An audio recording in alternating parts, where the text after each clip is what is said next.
সাহাবারা প্রশ্ন ছুড়ে দিলেন, ইয়া রাসূলুল্লাহ মাতা সাআ, কখন কিয়ামত হবে? বিশ্বনবী বলেন, ইদা দুইয়াতিল আমানা, যখন আমানতের খেয়ানত হবে তখন কিয়ামত হবে। সাহাবীরা আবার প্রশ্ন ছুড়লেন, কাইফা ইদাআতুহা ইয়া রাসূলুল্লাহ, হে নবী আমানতের খেয়ানত কেমন করে হবে? বিশ্বনবী বলেন, ইদা উসিদাল আমরু ইলা গায়রি আহলিহি ফান্তাযিরিস সাআ, যে লোকটা যেই চেয়ারে বসার যোগ্য নয় তাকে যখন ওই চেয়ারে বসিয়ে দেওয়া হবে তখনই কিয়ামত হয়ে যাবে। এরকম আমানতের খেয়ানত তো ভুই করে নাই। ধরেন একজনের আপনারা প্রধান বক্তা হিসেবে দাওয়াত দিলেন, জানে না কোরআন, জানে না হাদিস, জানে না বক্তৃতা, এটা কিয়ামতের আলামত না? এটা আমানতের খেয়ানত না? এই দেশের শিশু বক্তা আছে না নাই? কথা কন। আহা, এদিকে আর কি মানুষ হয়েছে, শিশু বক্তা হইলে 3 গুণ হবে, বিল্ডিং টিল্ডিং ভাঙ্গা, প্যান্ডেল ম্যান্ডেল খুললা অবস্থা সারা।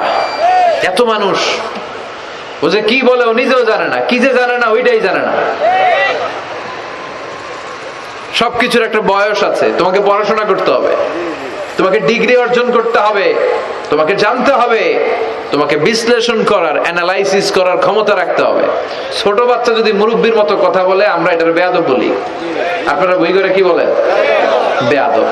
পাশে খতিব সাহেব হুজুর, এখানে হাফেজ সাহেব হুজুর, এখানে ইমাম সাহেব হুজুর, এখানে কামিল মাদ্রাসার প্রিন্সিপাল, এখানে জগৎ বিখ্যাত মুহাদ্দিস, আর সে বেয়াদবের মতো পায়ের উপর পা তুলে আঙ্গুল নাড়িয়ে নাড়িয়ে কথা বলে। এটা কিয়ামতের আলামত। এগুলো বন্ধ করেন, এগুলোর সাথে ইসলামের সম্পর্ক নাই। যারা কোরআনের কথা জানে, যারা আলেম, তাদেরকে দাওয়াত করেন, জ্ঞান গর্ভ আলোচনা করবে, আপনার জীবনকে উজালা করে দিবে কে? আল্লাহ। কিন্তু লোক জড়ো করার জন্য এগুলো করে। আহা, তাফসীর মাহফিলের ভিতরে এই শো অফ, খালি লোক দেখানো মানসিকতা, কে আসলে বেশি লোক হবে এরা দাওয়াত করো। মাহফিল হইলে এরা লাগবে, ওরে লাগবে, এরা লাগবে, আমগো অবস্থা হালুয়া টাইট। এটা কিয়ামতের আলামত। কেন আমারে লাগবে কেন? আপনার এলাকায় মুহাদ্দিস নাই, আপনার এলাকায় মুফাসসির নাই, মিজানুর রহমান আজহারীকে লাগবে কেন? মিজানুর রহমান আজহারী যেখানে সুযোগ হবে 2-4 জায়গায় প্রোগ্রাম করবে, এখন তো ইউটিউবে সব দেখা যায়। তো এগুলো লৌকিকতা যেন না হয়, এটা তো দিনের দাওয়াতের একটা সেক্টর, একটা প্ল্যাটফর্ম।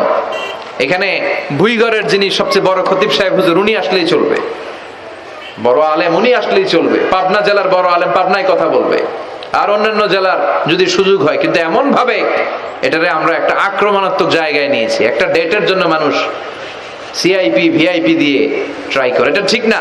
এই টেন্ডেন্সি থেকে আমরা যেন বেরিয়ে আসি। আমরা, আমাদের দরকার ইখলাস। কি দরকার? ইখলাসের বড় অভাব। আবার মাহফিলে গেলে আমাদেরকে অনেক ক্রাইটেরিয়া দেয়, বলে হুজুর আপনার কিন্তু আজকে কাঁপাইতে হবে। আমি আসছি কোরআন থেকে কথা বলতে, এখানে কাঁপাকাঁপি হলে তো ভূমিকম্প হয়ে যাবে। কথা বলেন।